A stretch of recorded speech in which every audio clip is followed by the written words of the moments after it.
بسم اللہ الرحمن الرحیم۔ اللہم صلی علی محمد وعلی آل محمد کما صلیت علی ابراہیم وعلی آل ابراہیم انک حمید مجید۔ اللہم بارک علی محمد وعلی آل محمد کما بارکت علی ابراہیم وعلی آل ابراہیم انک حمید مجید۔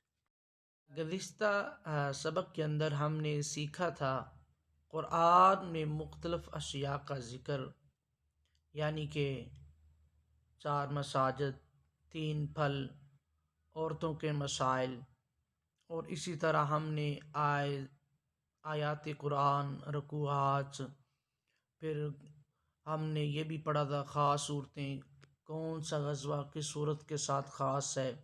اس کے بعد ہم نے پڑھا قرآنی اصطلاحات، اور آج کے سبق کے اندر ہم یہ سیکھیں گے لغت قرآن۔ قرآن اللہ رب العالمین نے عربی زبان کے اندر نازل کیا۔ قرآن کی پہلی کتابت خط حمیری میں ہوئی۔ یہ بات یاد رکھیں کہ پہلی کتابت خط حمیری میں ہوئی۔ اب 2 چیزیں آپ نوٹ کریں کہ حضرت عمر فاروق رضی اللہ تعالی عنہ نے حضرت ابو بکر صدیق رضی اللہ تعالی عنہ کو مشورہ دیا کہ جنگ یمامہ کے اندر بہت سے قرۂ کرام اللہ کو پیارے ہو گئے، تو حضرت عمر نے یہ خدشہ محسوس کیا کہیں یہ نہ ہو قرآن کا بہت سارا حصہ حفاظ کے سینے کے اندر ہی رہ جائے اور وہ اللہ کو پیارے ہو جائیں۔ تو پھر حضرت ابو بکر صدیق نے زید بن ثابت، جو کہ بہت بڑے عالم دین سمجھے جاتے تھے اس وقت، قرآن کے حافظ سمجھے جاتے تھے، تو ان کی کمیٹی بنائی۔ کمیٹی بنانے کے بعد 8 رکنی، تو پھر انہوں نے قرآن کو ایک جگہ پہ جمع کیا۔ حضرت عمر نے حضرت ابو بکر کو مشورہ دیا تھا قرآن کو جمع کرنے پر۔ اب حضرت حذیفہ بن یمان نے حضرت عثمان کو، اہل اسلام کو، 1 رات پر جمع کرنے کا مشورہ دیا۔ حضرت عمر نے حضرت ابو بکر صدیق کو قرآن کو جمع کرنے کا مشورہ دیا تھا، تو حضرت حذیفہ نے حضرت عثمان کو 1 رات پر جمع کرنے کا مشورہ دیا۔ یعنی کہ جو علاقہ جس قرات پر متفق تھا اس پر جمع کرنے کا حضرت حذیفہ بن یمان نے اس بات پہ حضرت عثمان کو ایگری کیا۔ اسی لیے حضرت عثمان رضی اللہ تعالی عنہ کو جامع القرآن کہا جاتا ہے۔ حضرت عثمان غنی کو جامع القرآن بھی کہا جاتا ہے۔ پھر دور عثمان میں لغت قریش میں قرآن کی کتابت ہوئی۔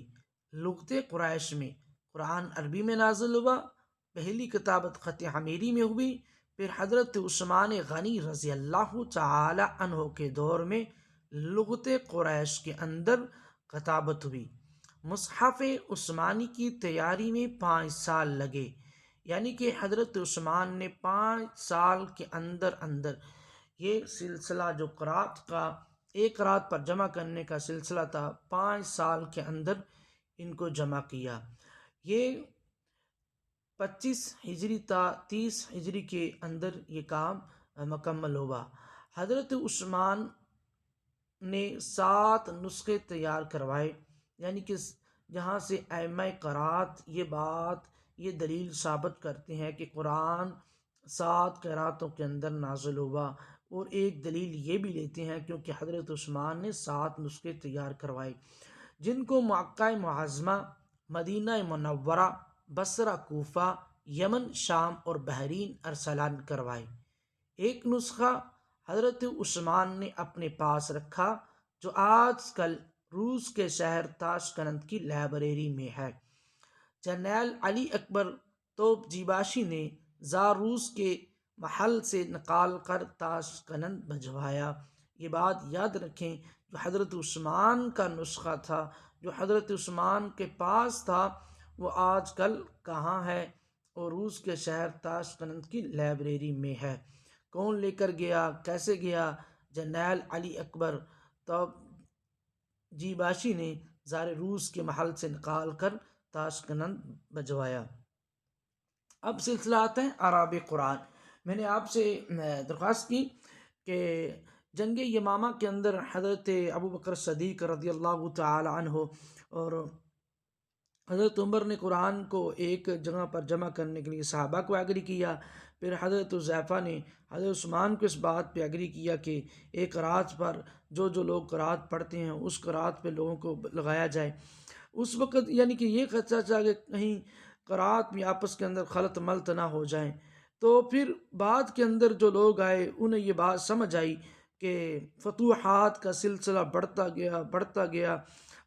عربی لوگ تو قرآن کو بغیر اعراب کے پڑھ لیتے تھے، انہیں کوئی مسئلہ پیش نہیں آتا تھا، لیکن مسائل تو عجمی لوگوں کو آتے تھے۔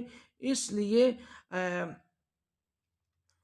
اعراب قرآن یعنی قرآن پر اعراب لگا دیے گئے، اور یہ کام حجاج بن یوسف نے 43 ہجری میں اعراب لگوائے۔ حجاج بن یوسف نے یہ اعراب لگوائے تھے، اس بات کو ذہن میں رکھیں، اور 43 ہجری کو یعنی کہ 43 ہجری میں اعراب لگوائے۔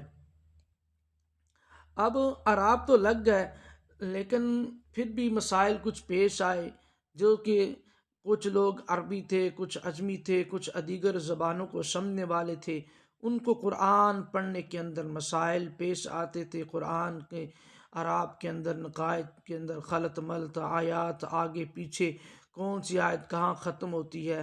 اب یہ کام جو تھا ابو الاسود دؤلی نے عبد الملک بن مروان کے دور میں 86 ہجری میں نقاد لگوائے۔